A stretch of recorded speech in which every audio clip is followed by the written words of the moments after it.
En primera persona, un espacio para descubrir el lado B de la gente. 30 minutos para conocer más sobre nuestros referentes y las historias que han forjado a la ciudad. Con la conducción de Fabián Petenati y Nicolás Chetam. En primera persona. Como lo hemos señalado, con nosotros la historiadora Claudia Harrington para hablar un poco de la ciudad a horas de cumplir 238 años. Claudia, ¿qué tal? ¿Cómo le va? Muy buenas tardes. Muy buenas tardes, muchas gracias por la invitación. Bueno, una apasionada por la historia, por eso recorrimos a usted, para que nos cuente un poco la historia de las mujeres de Río Cuarto, las que han sido protagonistas, las que conocemos y las que no conocemos, porque hay quizás mucho por descubrir en esta materia particular. Sí, y hay que seguir armando este rompecabezas porque hacer historia de las mujeres y hacerla desde una ciudad, como yo suelo decir, del interior, Uh-huh. Es dificultoso. Partiendo de las bases de que la mujer siempre estuvo invisibilizada para la historia,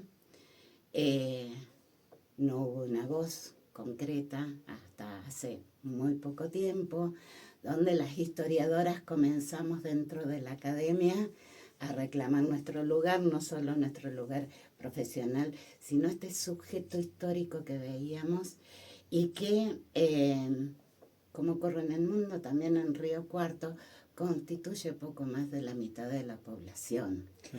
O sea, están presentes, pero son invisibilizadas.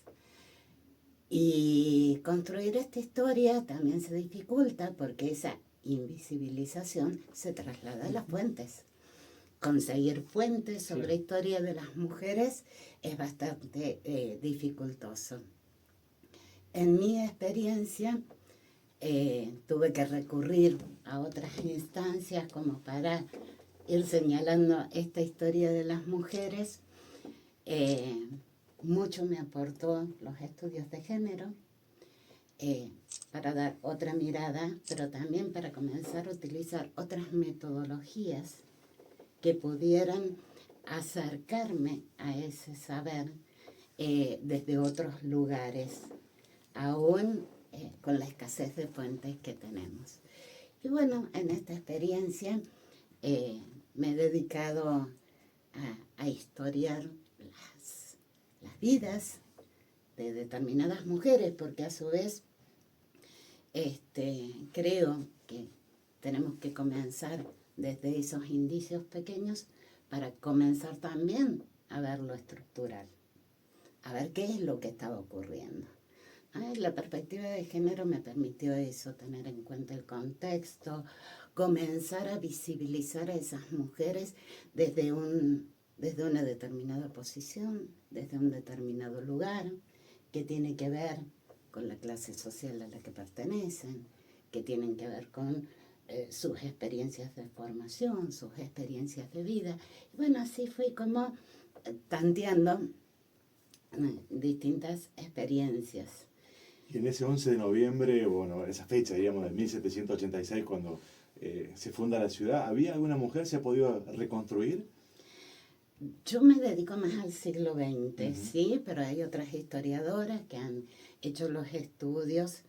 Hay muchas literatas que se dedican justamente a narrar desde la literatura y sobre datos históricos estos primeros momentos de la ciudad, ¿no? Y había mujeres, porque junto con el ejército iban marchando mujeres también, mujeres que se dedicaban a mantener esas movilizaciones. Había mujeres, obviamente que toda la formación de la ciudad tuvo también como protagonistas mujeres. En mi especialidad, que es el siglo XX, ya disponemos de otros censos, de otras fuentes que nos pueden dar cuenta de lo que ocurría con las mujeres, ¿no? Esto que les acababa de decir, más de la mitad de la población históricamente han sido mujeres en Río Cuarto. Hay un informe muy interesante de IMAS en la década de los 60 que se pregunta por qué esta mayoría de mujeres. Y él sostiene, bueno, lo que pasa es que la estructura de la ciudad en la década de los 60 no disponía de estudios terciarios o universitarios. Entonces, los varones que eran tradicionalmente los que se encaminaban a una profesión, se iban de la ciudad. Y por el otro lado también, esta no era una ciudad plenamente industrial que podría atraer a esa mano de obra masculina. Entonces había un predominio de mujeres significativos. Hoy, mirándolo en perspectiva, hoy tenemos la universidad, pero qué dato paradójico. La mayoría de la comunidad universitaria de Río Cuarto, siguiendo la tendencia a nivel nacional, son mujeres. Y usted decía que se especializó en el siglo XX, que fue un siglo obviamente muy importante para Río Cuarto, porque si uno analiza los comienzos del siglo XX y el final, cómo cambió todo, digamos. Por ejemplo, esto, al comienzo no existía la universidad, sobre el final teníamos la universidad. Dentro de ese siglo, donde hubo tantos cambios, ¿usted a qué mujeres ubica como las más destacadas o las que han podido por allí trascender un poco el anonimato?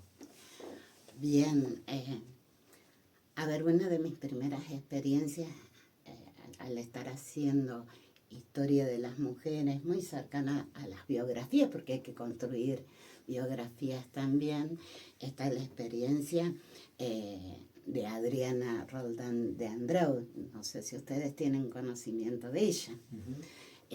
Bueno, en el caso de Adriana, desde un perfil muy nacionalista, muy conservador, que era también típico de la primera parte del siglo XX, ¿no?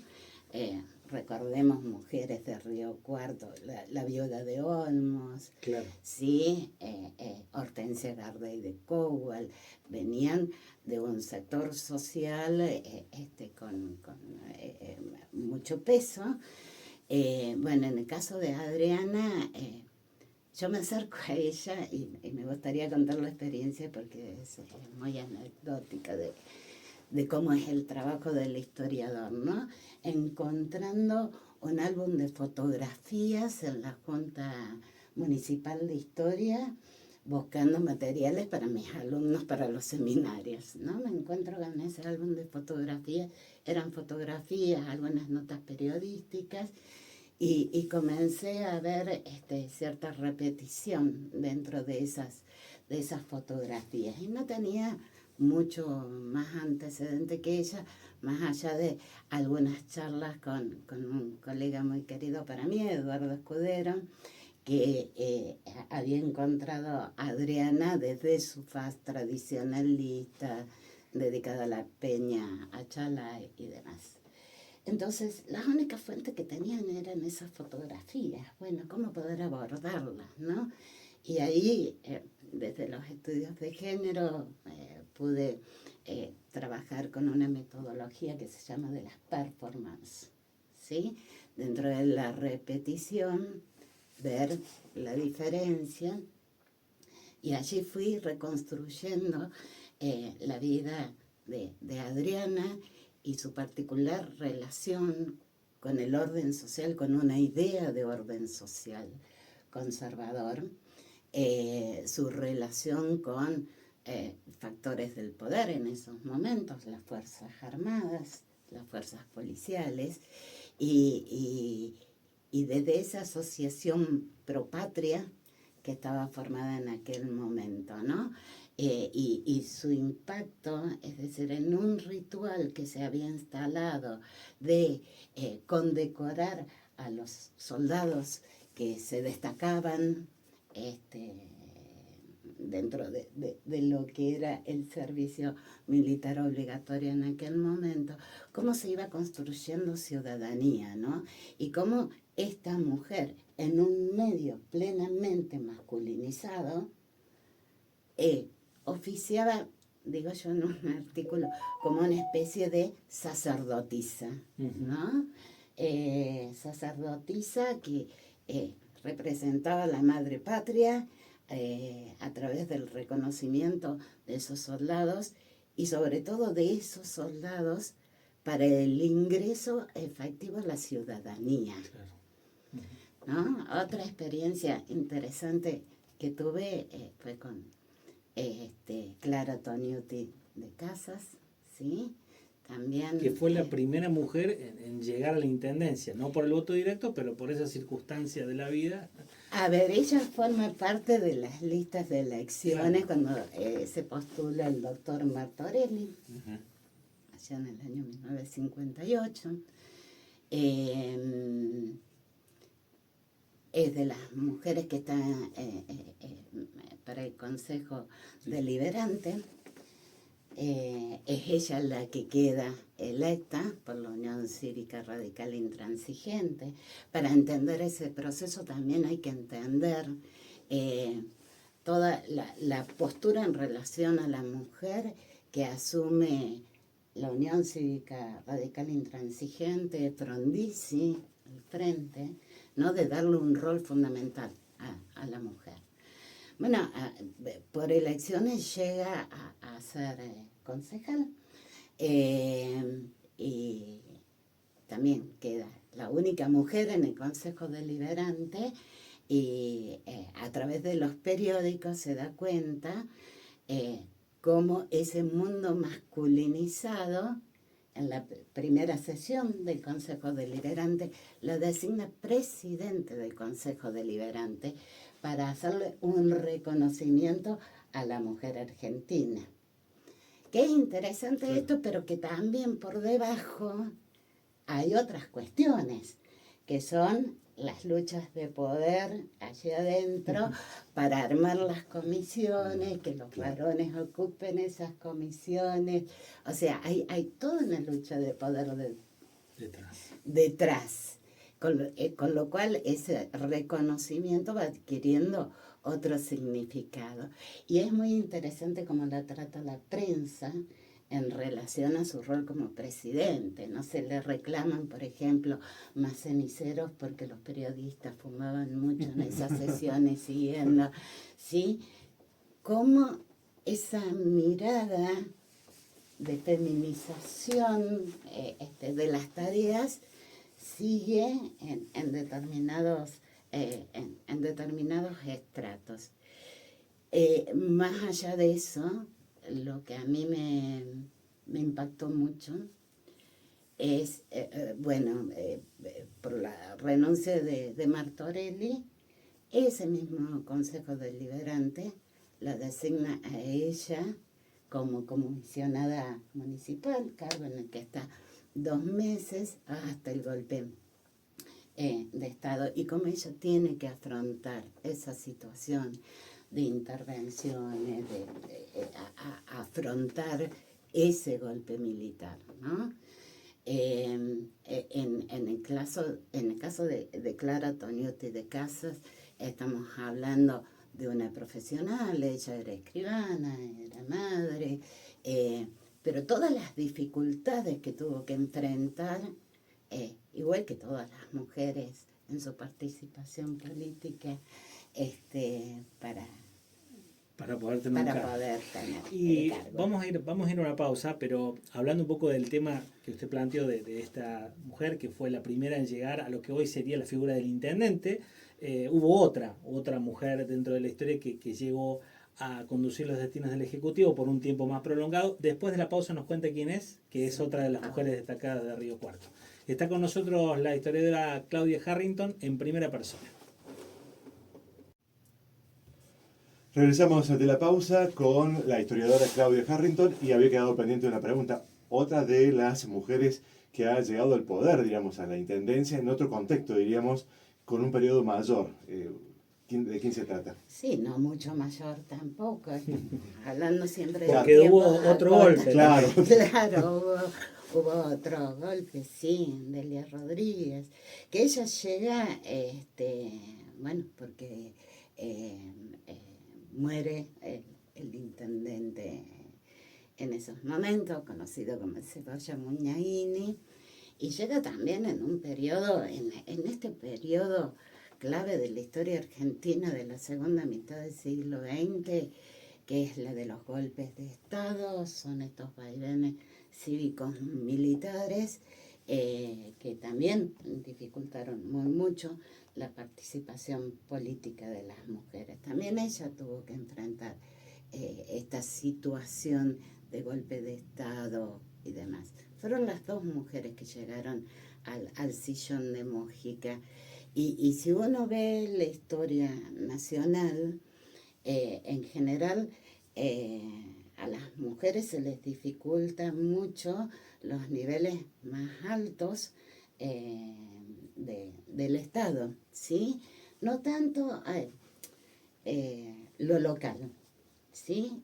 Es como que hay hacia una relación directa entre la participación femenina más masiva con lo local, que tiene que ver con esta extensión del espacio privado, de la atención y la protección al otro. Entonces, la figura de la mujer se ve mucho más participativa a nivel de municipios, y ya cuando comenzamos a subir las escalas, ya ahí cada vez hay menos.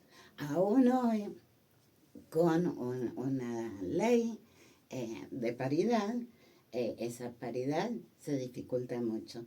Sí, hoy, y en esta situación relativa que estamos viviendo, podemos decir que en Río Cuarto, en el Consejo Deliberante, hay paridad de género, ¿no? Entre las distintas representaciones.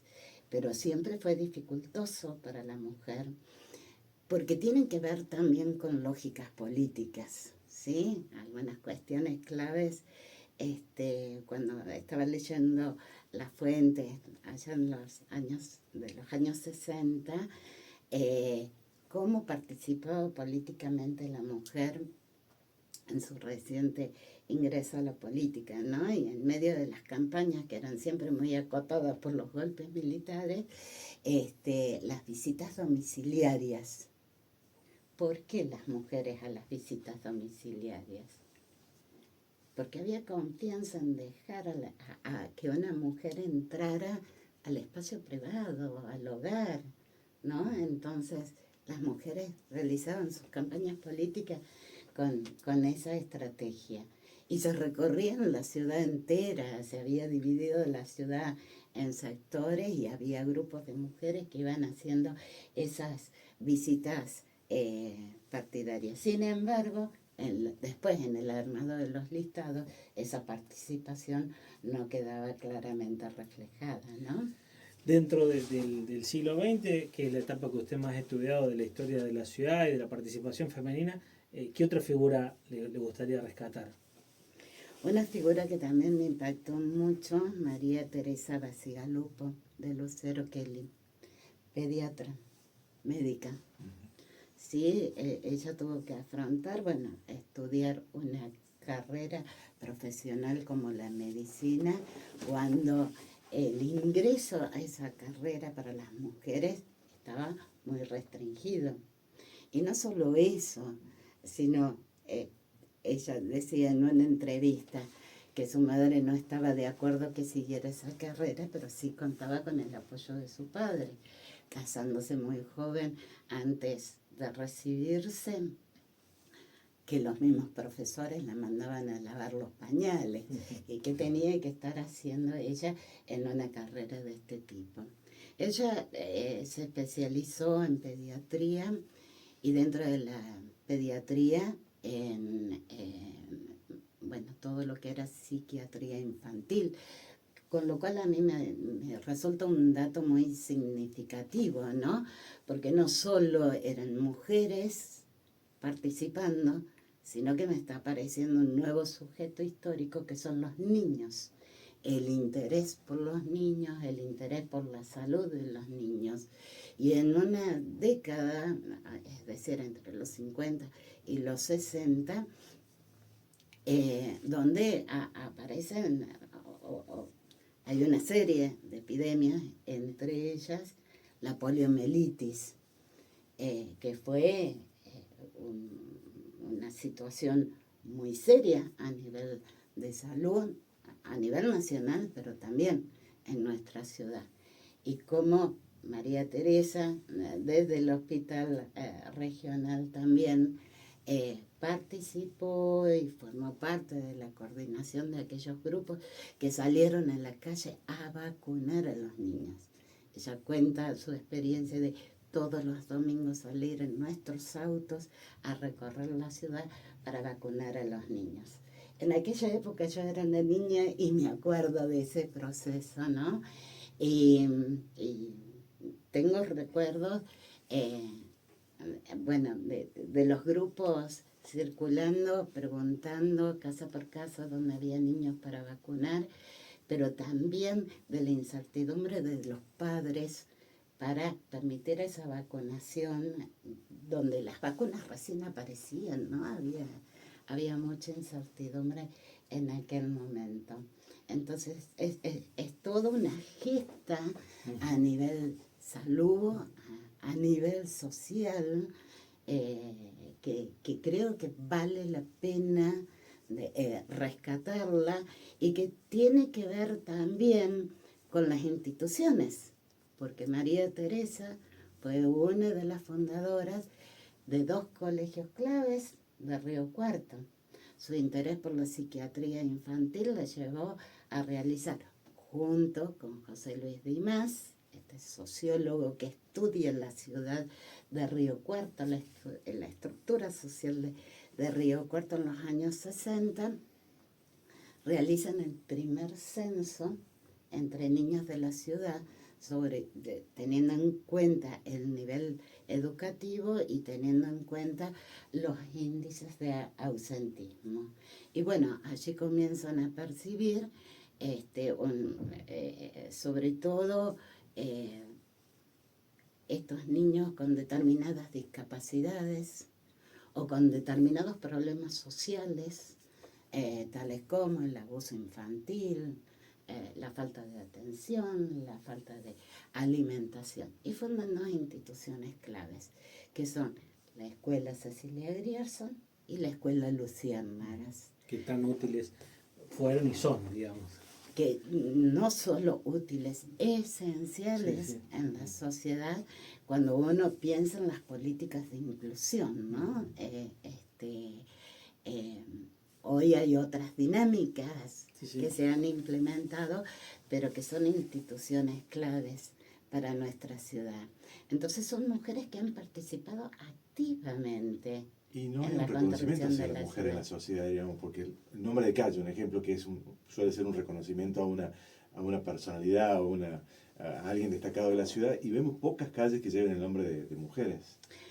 O son calles secundarias. Claro. O son calles secundarias, están en las periferias. Claro. Sí, están en las periferias esos nombres. Y es a partir del retorno a la democracia cuando comienzan a aparecer esas intenciones de reconocimiento a las mujeres dentro de como a mí me gusta llamarlo, siguiendo a Michel de Certeau, un historiador francés que estudia lo cotidiano, que es un lujo leerlo, esto que es el espacio vivido, ¿no? Como vivimos nosotros la ciudad, cómo damos cuenta de la ciudad que estamos construyendo. Sí, las mujeres, bueno, ahora está Marina Spinetta estudiando la concejal de la Barreda, también con las mismas dificultades, ¿no? No tenemos fuentes suficientes como dar cuenta, sobre todo a nivel biográfico.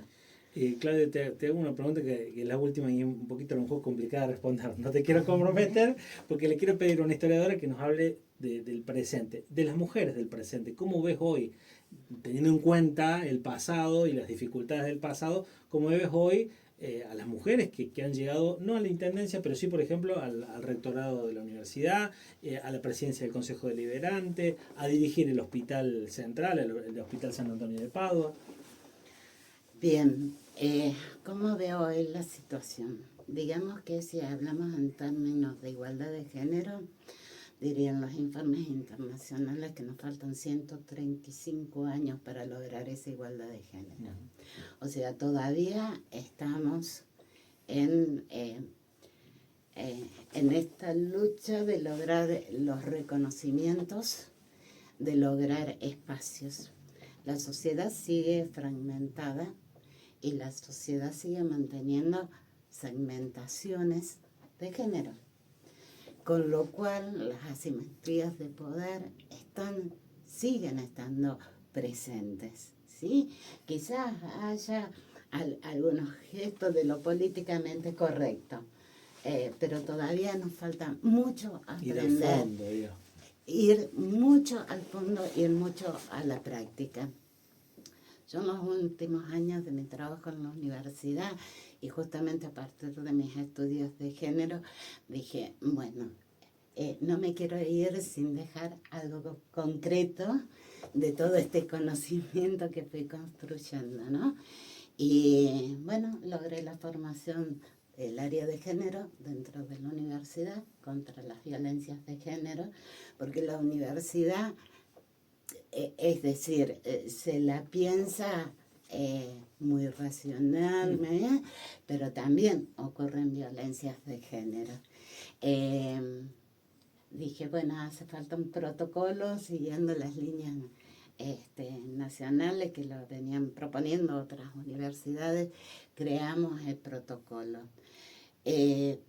Pero son medidas que nos van llevando a la equidad, no necesariamente a la igualdad. Para la igualdad todavía nos falta mucho tiempo. Si uno piensa en el mercado laboral de las mujeres, y bueno, tenemos un altísimo índice de mujeres que todavía están en el trabajo doméstico. A las profesionales les cuesta crecer por los techos de cristal y los pisos de barro y los escalones muy resbaladizos. Entonces tenemos todavía muchísimo que hacer al respecto. ¿Que hemos crecido mucho? Sí. ¿Que hemos logrado muchas cosas? Sí. Pero necesitamos lograr mucho más para ser reconocidas y visibilizadas. Gracias, Claudia, muy amable. Gracias a ustedes. Hasta la próxima semana.